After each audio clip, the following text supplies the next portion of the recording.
नमस्कार, आप देख रहे हैं न्यूज़ 18 का डिजिटल प्लेटफॉर्म और मैं हूं आपके साथ जागृति खंतवाल। प्रधानमंत्री नरेंद्र मोदी संघाई सहयोग संगठन यानी कि एससीओ शिखर सम्मेलन में शामिल होने के लिए चीन दौरे पर है। पीएम मोदी 7 साल बाद चीन की यात्रा पर गए हैं और ऐसे में भारत और चीन के बीच रिश्तों को सुधारने के लिए ये यात्रा बेहद महत्वपूर्ण है। आज पीएम मोदी और चीनी राष्ट्रपति शी जिनपिंग के बीच करीब 1 घंटे तक अहम बैठक हुई। इस मुलाकात में कई महत्वपूर्ण मसलों पर चर्चा हुई है, लेकिन इसका सबसे अहम पहलू रहा राष्ट्रपति शी जिनपिंग का बयान, क्योंकि जिस गर्मजोशी के साथ उन्होंने पीएम का स्वागत किया, उससे ये तो स्पष्ट है कि प्रधानमंत्री की ये चीन यात्रा सफल रहेगी। शी जिनपिंग ने प्रधानमंत्री मोदी का चीन में स्वागत करते हुए कहा कि आपसे दोबारा मुलाकात करके बेहद खुशी हो रही है। उन्होंने ये भी कहा कि दुनिया परिवर्तन की ओर बढ़ रही है और ऐसे में भारत और चीन की भूमिका बेहद अहम है।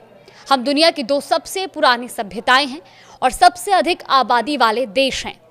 ग्लोबल साउथ का हिस्सा है और ऐसे में मित्र बने रहना, अच्छे पड़ोसी बनना और ड्रैगन और हाथी का साथ आना बेहद जरूरी है। चलिए अब आपको बताते हैं कि इस मुलाकात में क्या खास चर्चा हुई।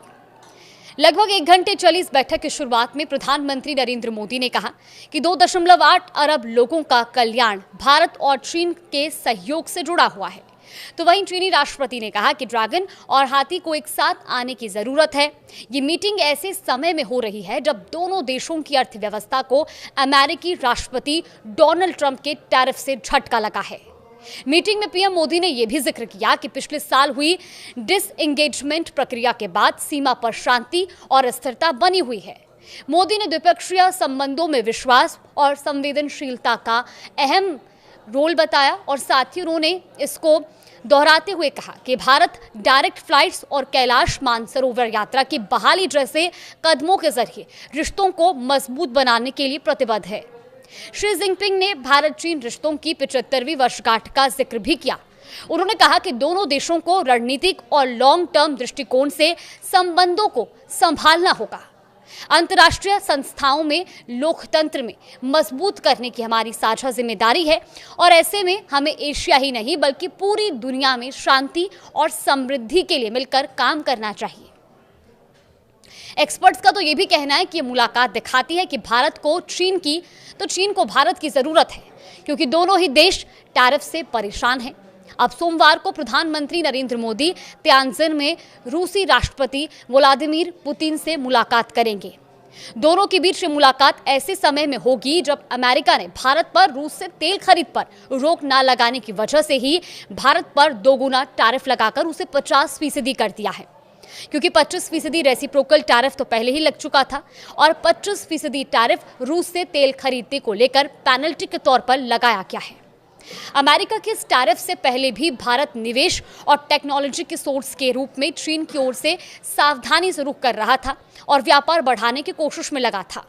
हालांकि भारत और चीन के रिश्ते 2020 की गलवान झड़प के बाद खराब होते चले गए थे, लेकिन इन रिश्तों में नरमी पिछले साल अक्टूबर से ही शुरू हुई है, जब प्रधानमंत्री नरेंद्र मोदी और शी जिनपिंग ने रूस में ब्रिक्स समिट के दौरान मुलाकात की।